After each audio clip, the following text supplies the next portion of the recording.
Bom, pessoal, a próxima questão de física do Enem 2025 fala sobre métodos de propagação do calor. Temos aqui dois textos. O primeiro deles, um trechinho de um samba, fala sobre as mariposas e como elas ficam dando voltas em torno da lâmpada para se aquecerem quando chega o frio. O segundo texto, de cunho científico, diz que as mariposas se aproximam das lâmpadas atraídas pela luz, pois, sendo basicamente criaturas noturnas, estão adaptadas a seguir o brilho da lua em um processo conhecido como orientação transversal. Assim, o que o sambista Adoniran Barbosa, no texto 1, descreve não é a causa, mas sim uma das consequências possíveis dessa aproximação. De fato, o calor gerado pelas lâmpadas, sobretudo as incandescentes, pode aquecer as mariposas. Imediatamente, nós lembramos do efeito Joule, pois as lâmpadas incandescentes, em sua maioria, são formadas por filamentos de tungstênio, que possui uma alta resistência elétrica. E quando um resistor é percorrido por corrente elétrica, nós temos transformação dessa energia elétrica em calor, em grandes partes, né?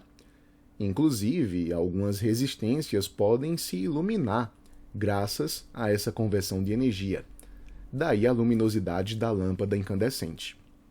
Comando da questão. Nesse contexto, o processo de transferência de calor para as mariposas, que independe da presença de fluidos, é A. Pessoal, primeiramente, quando falamos em processos de transferência de calor, nós temos condução, convecção e radiação. Portanto, nós temos como respostas possíveis apenas a letra C e a letra E. Qual é a diferença entre esses processos de propagação do calor? A condução é um procedimento que acontece apenas em materiais sólidos. Nesse estado físico da matéria, as moléculas e as partículas estão muito próximas umas das outras. Portanto, essa região que está mais próxima da fonte de calor terá suas partículas agitadas. Então, essas agitações serão transmitidas partícula a partícula, graças à proximidade entre elas. Tanto é que no aparato experimental de cima, nós verificamos, que o calor se propaga através da barra da esquerda para a direita, da região da barra próxima à fonte térmica até a região que está mais afastada. É por isso que os termômetros vão indicando um aumento gradativo de temperatura da esquerda para a direita. Lógico, a condução não aparece em nenhuma das alternativas, mas a ideia aqui é fazer com que você entenda, não que você simplesmente marque um gabarito, como se fosse um animalzinho adestrado. Convecção seria o próximo método de transferência, de propagação do calor. Este acontece somente em fluidos, que são líquidos ou gases. Exemplo clássico: ilhas de calor. Nós sabemos que nas cidades as ruas são asfaltadas. Em decorrência do pigmento e também do tipo de substância, utilizada em asfaltos, nós temos aqui uma grande absorção de calor. Portanto, a temperatura do ar perto da rodovia, perto da pista, acaba aumentando.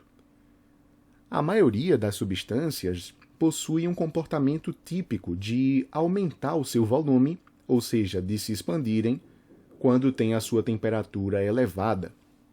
Como a densidade de um material é a massa da substância dividida pelo volume, aumentar o volume faz com que a densidade caia. E por conta desse decaimento da densidade, o ar quente sobe. O ar frio, que está numa temperatura menor e, portanto, mais compacto, menor volume, possui uma densidade maior. Portanto, ele desce. Esse movimento de ar quente subir e de ar frio descer é um exemplo de uma corrente de convecção. Condução acontece em sólidos, convecção acontece em líquidos ou gases, que são fluidos. O único processo que não precisa de um meio material de propagação é o processo conhecido como radiação, ou irradiação também. Ele acontece graças às ondas eletromagnéticas, que são ondas que não precisam de um meio material para se propagar. Exemplo, as ondas de rádio, micro-ondas, infravermelho, a própria luz visível, a qual o texto faz referência. Temos o ultravioleta, os raios-X e também os raios gama. Observe que as ondas são o meio de transporte de energia do universo, inclusive energia térmica. Como o texto nos pedia um processo de transferência de calor que independe de fluidos, ou seja, independe do meio, nós marcamos justamente a letra C de cirrose, irradiação. A convecção depende de fluidos, acontece em fluidos. Portanto, não seria a nossa resposta. Meus queridos, até o próximo exercício.